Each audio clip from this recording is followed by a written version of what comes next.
চারিদিকে এমন স্নো রিশান এর আগে কখনোই দেখেনি। তাই তো এত স্নো দেখে রিশান অনেক এক্সাইটেড। আমরা যখন অ্যাশভিলেতে সুগার মাউন্টেনে পৌঁছালাম, ওখানে টেম্পারেচার প্রায় অলমোস্ট -8 ডিগ্রি।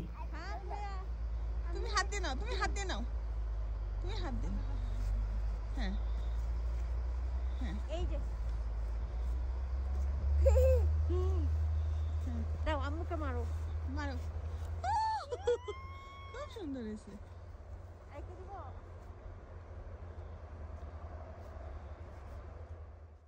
সমুদ্রের পাড়ে বালি নিয়ে খেলাও যেমন রিশানের ভীষণ পছন্দ, তেমনি চারিদিকে এই শ্বেতশুভ্র বরফের মাঝে এই স্নো নিয়ে খেলাটাও সে ভীষণই এনজয় করলো।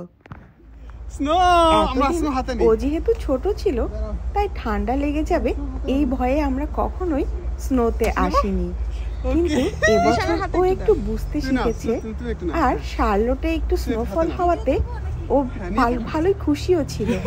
এই জন্যই আমরা ভাবলাম তাহলে এই মাউন্টেন এরিয়াতে ঘুরে আসা যায়। যদিও আমরা প্রথমে ভেবেছিলাম স্নোফল বাইরে বরফের মাঝে বুঝি অনেকক্ষণ বরফ নিয়ে খেলতে পারবো, এনজয় করতে পারবো, কিন্তু বাস্তবটা কিন্তু অন্যরকমই। কারণ বাইরে নামার পর খুব বেশিক্ষণ আসলে আর এই ঠান্ডার মাঝে থাকা যায় না, বা বরফও হাত দিয়ে আর বেশিক্ষণ ধরা যায় না।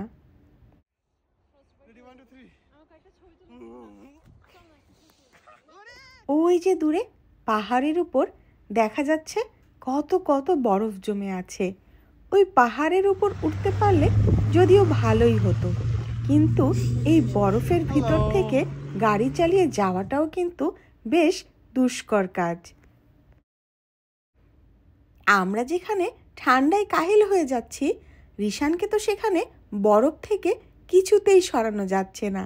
সে বরফ নিয়ে খেলেই যাবে। আমরা তাই ওকে ব্ল্যাঙ্কেট দিয়ে মুড়িয়ে দিলাম যেন ঠান্ডাটা একটু কম লাগে। এখানে এই মাউন্টেন এরিয়াতে শীতের সময়টা কিন্তু অধিকাংশ সময় এমন বরফে ঢাকা থাকে, তাই রাস্তাগুলোতেও বরফ থাকার কারণে গাড়ির ড্রাইভিংটা একটু ডিফিকাল্ট হয়ে যায়। নিজেরাই স্নো নিয়ে কিছুক্ষণ খেলা করলাম, তারপর আর কি এবারের মতো এই ঠান্ডা স্নো থেকে আমাদের ঘরে ফেরার পালা।